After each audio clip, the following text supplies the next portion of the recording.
अच्छा एक बात और है, नारद जी ने कहा कि महाराज कोई पापी व्यक्ति भागवत से मुक्त हो जाए कोई बात नहीं, क्या जिसने जीवन भर पाप किया है ऐसा पापी भागवत से मुक्त होगा? बोले हाँ। हाँ ये माने वह पाप कृतस्तु सर्वदा सदा दुराचार रता विमार्ग गाहा क्रोधाग्निदग्धः कुटिलाश्च कामिनः सप्ताह यज्ञेन कलौ पुनन्ति ते। कितना भी बड़ा पापी क्यों ना हो भागवत से तर जाएगा। बड़े बड़े वीआईपी पापी भी तर गए भागवत जी से। वीवीआईपी पापी, कैसा भी पापी हो। मैया आप लोग पापी हो के नहीं? हाँ या ना? मैया आप पापी हो के नहीं? भैया आप पापी हो के नहीं? ए भैया आप पापी हो कि नहीं? हाँ पापी नहीं हो? खाओ मां कसम के पापी नहीं हो।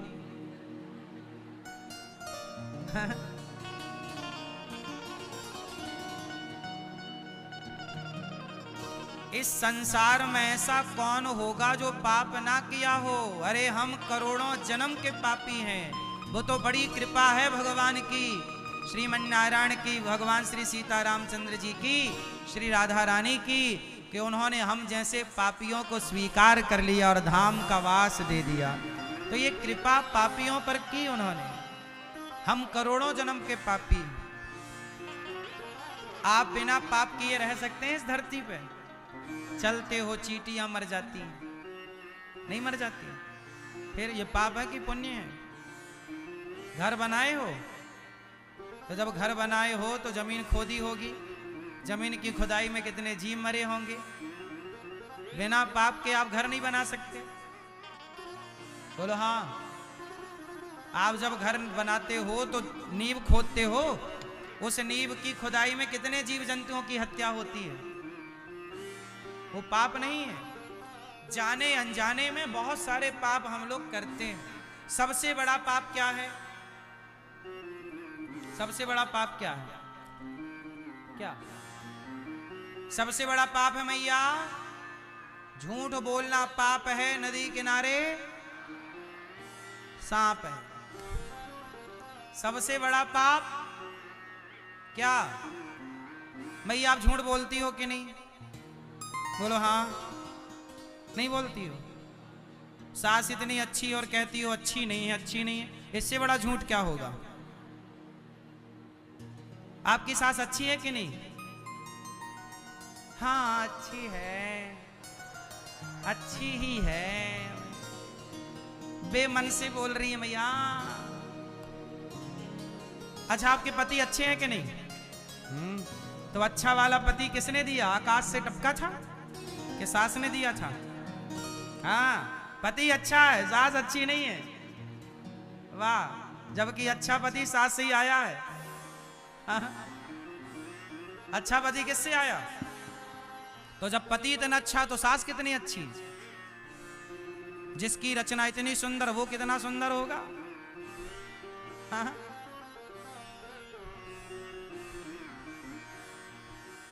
ए मैया सास को फोन लगा दी? फोन लगा के मैया बता रही तारीफ चल रही है तुम्हारी। सास नहीं है? कहां गई? सुनो, भक्ति महारानी भक्तों के हृदय में जाकर के बैठ गई। नारद जी ने कहा क्या कोई पापी भागवत से मुक्त होगा? बोले हाँ, कितना भी बड़ा पापी हो। एक पंडित जी, अब एक कथा सुनाता हूं, जो कथा आपकी भी है, हमारी, हम सबकी एक कथा है। ये शास्त्रों की जो कथाएं हैं ना, वो हम सबकी कथाएं, हम सबके जीवन में रोज होने वाली घटनाएं। एक पंडित जी थे, आत्मदेव उनका नाम था। आत्मदेवः पुरे तस्मिन् सर्ववेद विशारदा, सब वेदों के ज्ञाता। तुंगभद्रा तटे पूर्वम, तुंगभद्रा नदी के किनारे एक पंडित जी रहते थे, उनका नाम है आत्मदेव। उनकी पत्नी का नाम है श्रीमती धुंधली देवी। पंडित जी आत्मदेव जो है ना, ये बहुत पूजा करते हैं, नित्य होम करते हैं, नित्य जाप करते हैं, नित्य जप तप करते हैं, सत्संग करते हैं। लेकिन इनके जीवन में कमी है। आत्मदेव जी नाम के एक पंडित जी हैं, उन्हें कोई पुत्र नहीं। क्या नहीं है? पुत्र, बेटा नहीं है। उन्होंने बहुत पूजा की, पाठ किया, जप किया, तप किया, अनुष्ठान किए, पर नहीं मिला तो नहीं मिला। अब उन्होंने इच्छा छोड़ दी कि हमें कोई बेटा चाहिए भी नहीं। इच्छाएं हमें रुलाती हैं। अच्छा, आपको बेटे की इच्छा है तो आपको कष्ट होगा, और बेटे की इच्छा है ही नहीं तो आपको कष्ट नहीं होगा। इसका मतलब बेटे के होने या ना होने से दुख नहीं है, इच्छाओं से दुख है। बेटा नहीं है, अब मीराबाई के बेटा नहीं है, उन्हें कोई दुख नहीं है। क्यों? क्योंकि उन्हें बेटे की इच्छा ही नहीं है। आत्मदेव जी को बेटा नहीं है तो दुख है, क्योंकि बेटे की इच्छा है। इसका मतलब मैया, दुख कौन देता है? जोर से, पीछे वाली मैया, सबसे पीछे वाले भैया, दुख कौन देता है हमें? हमारी इच्छाएं। इसलिए इच्छाएं कम करनी चाहिए कि ज्यादा? क्या? कम। आत्मदेव जी की इच्छा थी कि हमें बेटा हो, पर बेटा नहीं हुआ।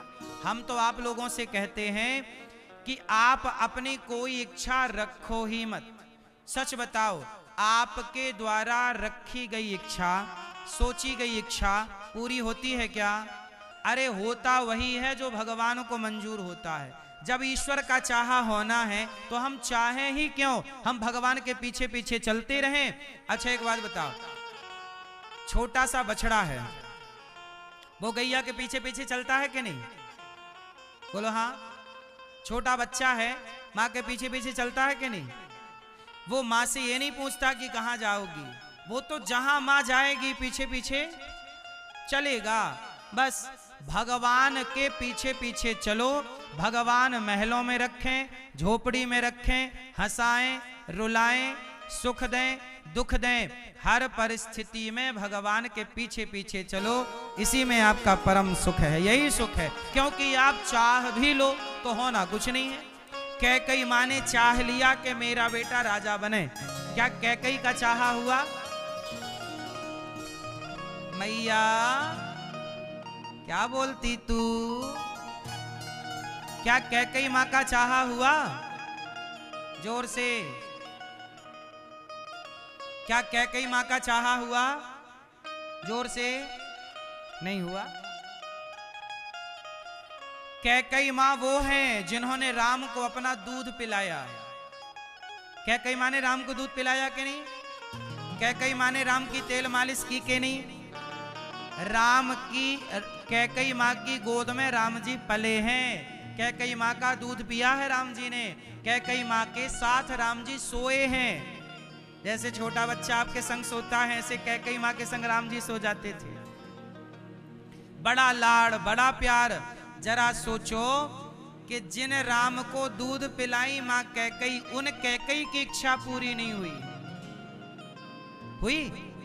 कैकई माँ की इच्छा है कि मेरा बेटा भरत क्या बनेगा? राजा। कैकई माँ की इच्छा पूरी हुई? छोड़ो, क्या दशरथ जी की इच्छा पूरी हुई? मेरा राम राजा बनेगा।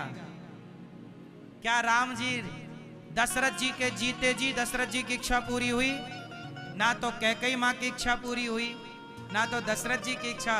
जब राम के माता पिता की इच्छा पूरी नहीं हुई, क्यों?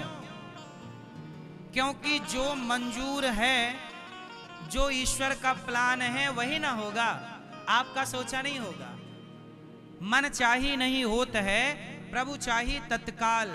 हमारा आपका चाहा नहीं होता, भगवान का चाहा होता है। इसलिए कहता हूं कि मेरी और आपकी अपनी चाह को शून्य कर दीजिए, अपनी चाह को जीरो कर दीजिए और भगवान की चाह में अपनी चाह मिला दीजिए, तो नई राह प्राप्त हो जाएगी आपको। ईश्वर की चाह में अपनी चाह, मेरी अपनी कोई चाह नहीं है।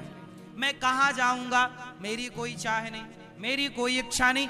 जहां राम ले जाएंगे वहां ऐसे साधु संत यही कहते हैं, प्रभु जी, हे साधु जी आज क्या खाओगे? अपने राम वही खा लेंगे जो राम जी खवाएंगे।